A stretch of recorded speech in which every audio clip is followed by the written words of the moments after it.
On today's episode of Let's Talk Drones, we're going in a slightly different direction than we normally do. We're going to be talking about how you mount your GoPro to your GEPRC CineLog35 Cinewhoop drone.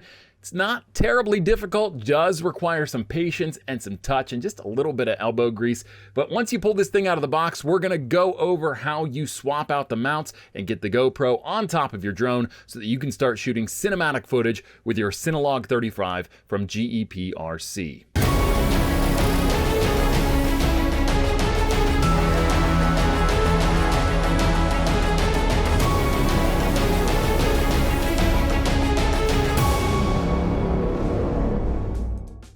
What's up? It's Chris, the Drone Geek, and welcome to another episode of Let's Talk Drones. Let's Talk Drones is brought to you by The Droning Company. Check them out online at thedroningcompany.com. They've got a second-to-none job board, plenty of resources to make you a well-rounded commercial remote pilot. You can't beat The Droning Company, and it's super inexpensive to get started, just $10 a month at thedroningcompany.com. Check them out one more time, thedroningcompany.com. Like I said, today we're going to be going over how to take the original mount off of the GEPRC CineLog35 Cinewhoop drone, swap it out for the GoPro mount that they send with it, and then get your GoPro on top of the drone. It is not a difficult process when it comes to the actual step-by-step application of a GoPro to the top of this drone, but the parts are 3D printed. And you'll see what I mean here in just a couple minutes. So sometimes it can be a little bit aggravating to mount the GoPro and mount the mount for the GoPro onto the drone. So let's go ahead, tilt the camera down, and take a look at how we get started. So you'll see here that we have the GEPRC CineLog35 HD drone.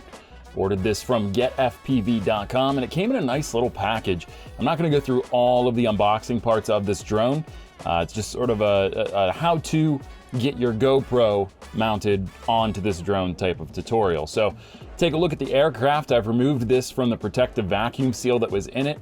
It does have a few things you should note before flying. You've got a protective lens cap on the FPV camera. This is the camera that you actually see out of when you're flying the drone. So we'll go ahead and put that there. We've got our battery strap, we've got our battery adapter, we have our antenna that actually sends the signal from the camera on this drone to the goggles that you're using to fly. So, and also the controller of the drone as well. So, got this. We're gonna pair this with the DJI FPV controller version 1, mode 2. Version 2 is just for the DJI FPV drone at this point, but it is not compatible with a drone like this, but the DJI FPV controller version 1 is. So that's what we're gonna be using with this. But again, we're not here to talk about the interface with this drone yet. We're here to talk about putting this adapter onto this drone. It's not so straightforward. You look at some of the pieces here, like you'll see here, you do have very GoPro-esque mountings on this particular part of the camera, but this actually is not, it's not compatible with the GoPro. I'm not really sure what that's compatible with, but not really important because we're actually gonna be taking this off. This is the misconception a lot of people take, is that this stays on. That is not true. You're given plenty of hardware to take this off, and you can see that sort of in frame here. So we're gonna go ahead and we're gonna start by removing the two mounting screws for the original mount. You'll just need the little tiny Allen wrench to do so.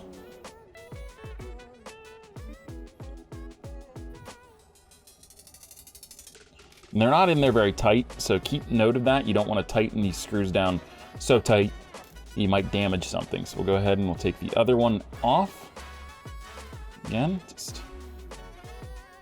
slowly. And the important thing to note here is that as you're taking these off, remember that the camera is also mounted to this. So this will come loose, but that's okay because we're gonna actually reattach the other mounting plate and put the camera back into place. But you'll see that the FPV camera is actually falling loose off of the drone.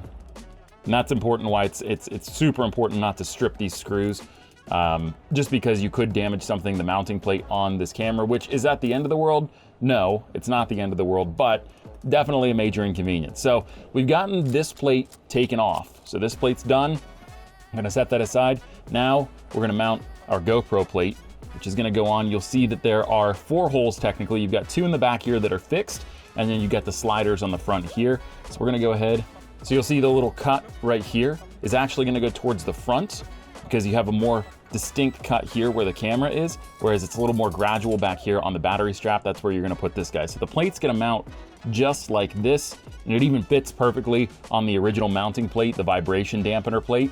And from here, it's really just all about remounting the camera and the GoPro mount together. So we'll go ahead and we'll get this Allen wrench screw affixed to the bottom of the Allen wrench. We'll lift the camera. You'll see, oh, I pulled the protective lens cap off of the camera. God. And you'll see that you might not be able to see. Let's zoom this in. You'll see here that there is a hole threaded right there to line up to this. That might take you a couple of tries, but just stay patient, stay with it, you'll be good to go. So we'll go ahead and we'll take this first screw, line this up as best we can.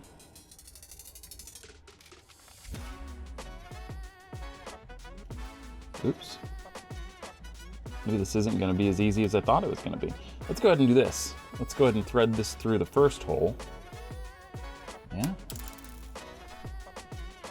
You can tell this is my first time.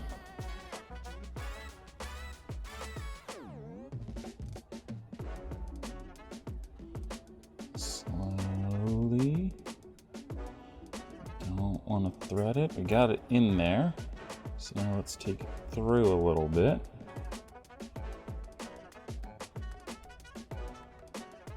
Okay, we're getting there, getting there. Okay, you can start to see it poking out on the back. So we'll go ahead and we'll line this back up and we'll line it, oh, this darn camera. I need like tweezers almost. Okay, so we'll line this hole up. You gotta sort of be flexible here. Ah! You'll see that this is not necessarily easy, and that struggling is going to be a part of the process. Let's take a look. Okay, so we can see that there. You know what? Back up. Let's go ahead and put the other screw in the other hole. Maybe I just learned something. Those of you that have actually built these, I bought this pre-built from GetFPV.com.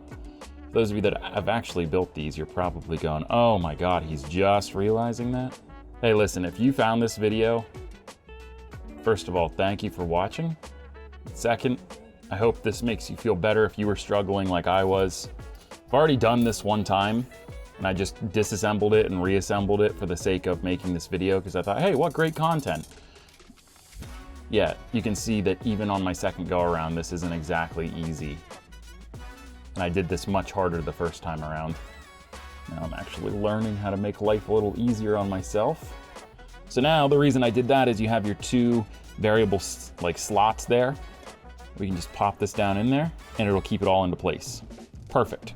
Okay, so now the challenge is gonna be getting, and here's what we'll do first, is we'll get these down in there a little bit more. And then we'll line up the camera hole. That's what she said.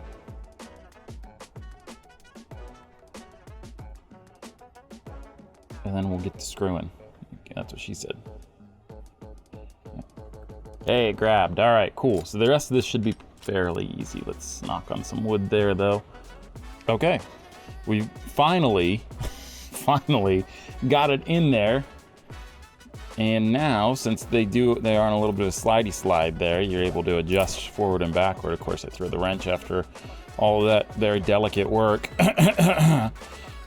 But yeah, now they are on those that variable adjustment slot.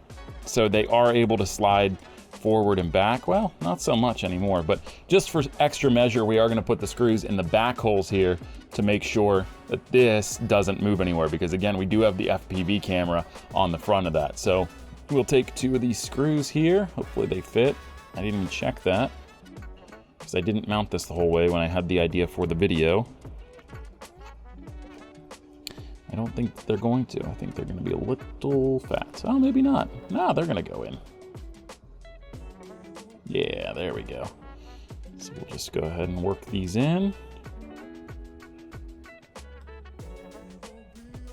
Take our second one. This one should be pretty easy to get in there. I get a little shaky when I'm working with tiny parts. And the reason that I got the GEP, is it GEP or GEPRC? I'm gonna say GEPRC, that sounds way better. The reason I got the GEPRC CineLog35 was because, as you know, on this channel, I've been talking about doing traditional style FPV for a long time and building my own drone. And I just need to be abundantly clear that that has not changed. I still have that goal. I know I've been saying it forever, but I don't want to build a Cinewhoop. I actually have had professionally some requests for some fly-throughs, and I have the DJI FPV, but that's just not built for indoor fly-throughs.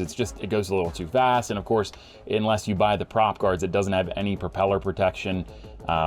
It's just not built for building fly-throughs, but the GEPRC CineLog35 absolutely is.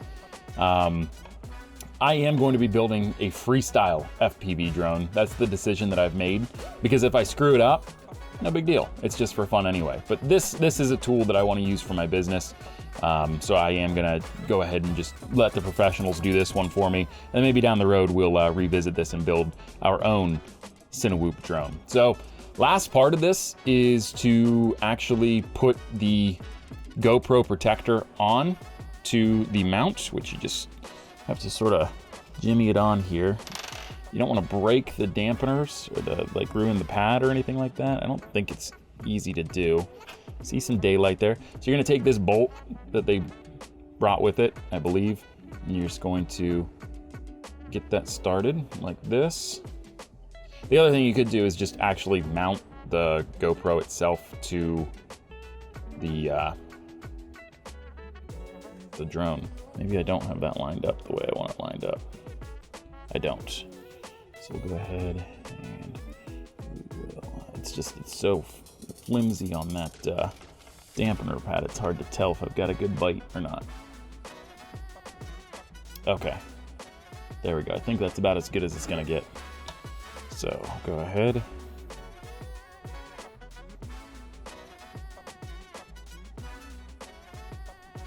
I'm just gonna twist that in there.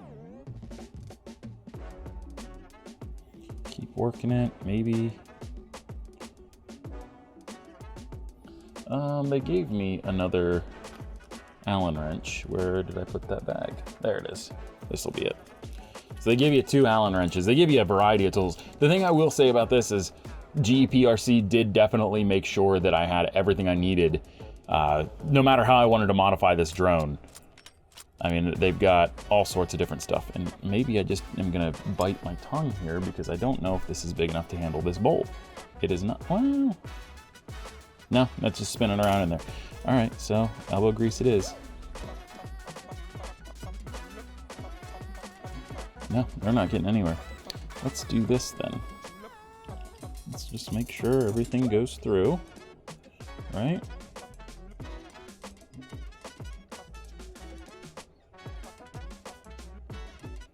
Okay, yeah, it does work. Realistically, we shouldn't have to twist this out. It should just slide through. It's unfortunate. The case for the GoPro is actually mounted, or 3D printed. The whole thing is 3D printed, I believe. But it's like a rubber. It's not like a plastic. It's very pliable, which makes sense because you need to be able to slide the GoPro in here.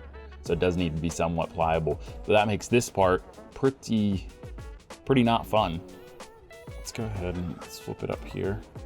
I know these things can sort of take a little bit of a licking compared to like a DJI style drone, but damn me for being careful. Okay.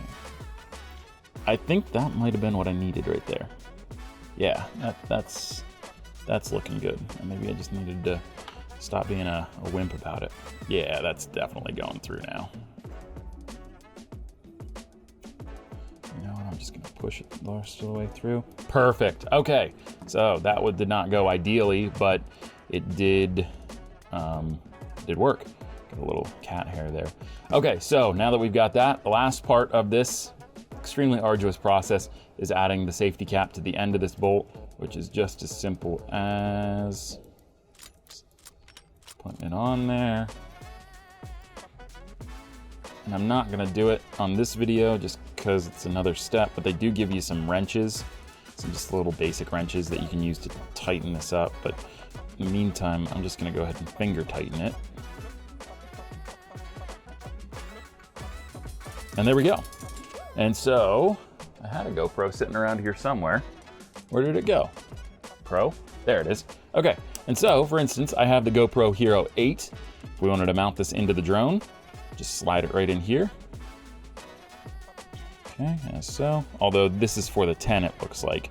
So actually, I just wasted a bunch of time because what I should have done is put this on and just did it like this. Either way, this is how you mount. Yeah, now that I see that there's a 10 on the top of this case, so I'm a real idiot. Yeah, this is for the GoPro Hero 10. I'm dumb. But either way, this is how you mount the GoPro case attachment to the top of the GEPRC CineLog35 drone. So there you have it. Like I said, not terribly difficult to get the GoPro mounted to the top of the drone. It can be a little bit clumsy sometimes, and the 3D printed parts are definitely the reason why, but that's what you get yourself into when you start flying FPV drones. Now, I know in previous videos I've said that we are going to build our own drone, our own FPV drone, but recently I had some business interest that required me to get into Cinewhoop just a little bit quicker. And I don't really have the time to sit down and put one of these together for that purpose, so that's why I ordered this thing. To get this out there and to be able to do an indoor fly-through with a Cinewhoop style drone. That's what this is all about. In the future though, we will be doing a freestyle drone. I don't know what size we're gonna do. That's what we're gonna start with. And then maybe further down the road, we'll take a crack at a Cinewhoop drone. So that's what we have. So that's what we have for now. This is a really nice little drone. I haven't flown it yet, still waiting on some batteries for it. But the reviews that I've seen online indicate this is a great go-between drone for beginners switching over to freestyle or FPV style flying. And it's certainly a nice go-between between freestyle drones, which we have a little bit of experience with the DJI FPV, and Cinewhoop style drones, which is what we have here. So I'm very excited to get this in the air finally. And when I do, you can count on a video going up. So until next time, by the way, don't forget, if you liked this video, hit that like button, hit that subscribe button, hit that bell icon. I'm Chris, the Drone Geek, and I am out of here.